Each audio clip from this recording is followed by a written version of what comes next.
Happy Halloween!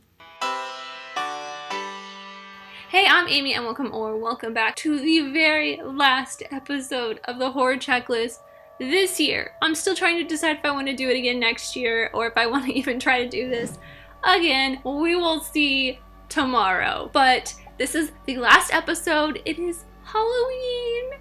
Oh, one of the best days of the year. It has literally been Halloween for me though since like May because I've been working on these since May. But today we are talking about one of my new Halloween must watch. Every year since last year I have to watch this movie either on Halloween or around Halloween. It is Trick or Treat. Let's just, look at little Sam here and just look at his adorableness and make sure you keep the jack-o'-lanterns lit until November 1st. Otherwise, this will happen to you.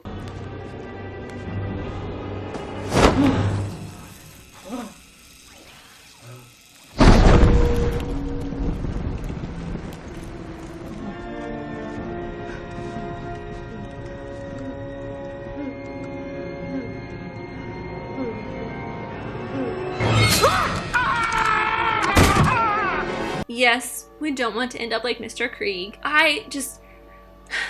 The creation of this film, the way it is put together, the way it is paced, all of the tiny little bits and pieces throughout are just fantastic.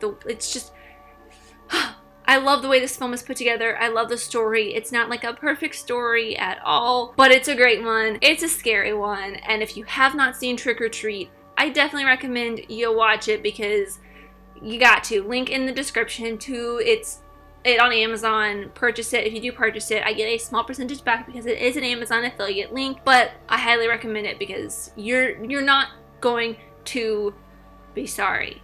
And that's me hyping this movie up enough. Let's talk about it really quick for a little bit. It is rather an odd movie. The first time you watch it, you do kind of have to go into it. If you have not watched it, there will be spoilers, but you do have to go in to this movie kind of not knowing anything about it. I highly recommend that because I did know a little bit about it. As with a lot of horror movies, I usually watch Dead Meat's Kill Count episode if he has one, or I do a little bit of research. And last year I watched I watched the Kill Count episode before going to a party where we were watching this. So I did know a little bit about how it was going to happen or what was going to happen. There are some surprises that you don't necessarily get in a recap video or doing research. So please watch the movie, then come back to this video because I don't want to spoil like literally anything for you except for those things I did spoil earlier. But it's a horror movie. You're gonna get that stuff anyways. The interconnectivity and crossover between all of the different stories, there are 5 in total, is great. None of them really have anything to do with each other except for small bits that cross them over into each other. Be it you see a person in the background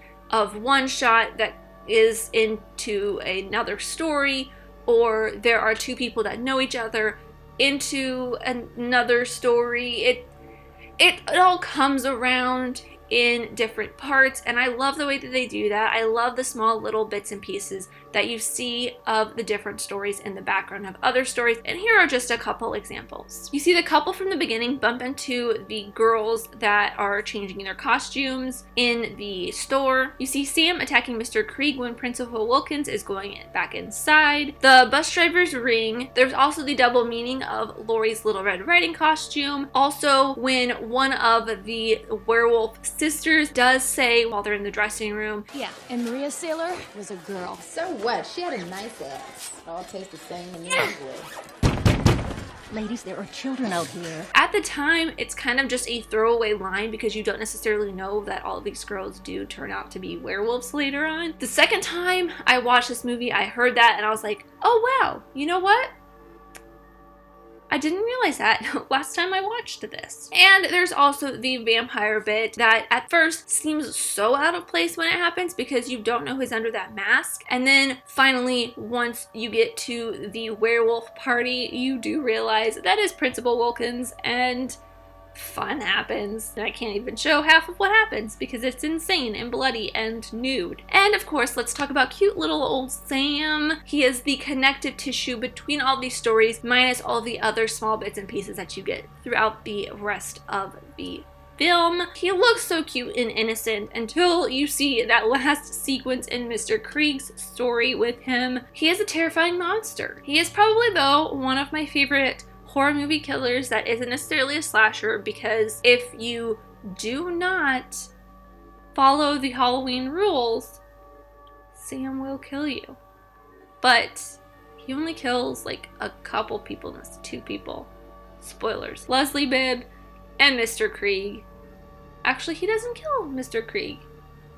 So he only kills 1 person. But of course, you can't have a horror killer, a Halloween killer, without him being supernatural and creepy. The way he jumps around in places, he attacks Mr. Krieg. His face is like a combination of 2 of the masks from Halloween 3 Season of the Witch, the pumpkin and the skeleton, which is crazy and creepy, but I love it because it's just like weird. It's Sam. And also when Sam's hand gets cut off and then it crawls back around like the hand from the Addams Family and then reattaches itself. What more can you ask for? That's really all I gotta talk about with this. It's a fun little movie I wanted to share with you guys, and it's Halloween, so you know, be safe trick-or-treating or at your parties. I really wish I had like a jack-o'-lantern or some Halloween decorations, maybe next year. Maybe I'll talk about this movie every single year because I love it that much. Let me know if you have seen Trick or Treat. Let me know in the comments down below because this is a great movie and I highly recommend you check it out if you haven't already, and this doesn't spoil enough for you because it probably does. Anyways, thank you guys so much for watching. I really truly do appreciate you, whoever you are, and thank you so much for sticking around for all 31 days of the horror checklist. And let me know if you want me to do this again next time. But again, thank you guys so much for watching. I really truly do appreciate you, whoever you are. Let me know who you are in the comments down below, and let's be friends. If you enjoyed this, leave a like and subscribe if you're new because I have talking news, movies, TV shows, filmmaking, history, all that fun stuff, and I'll see you next time. Bye.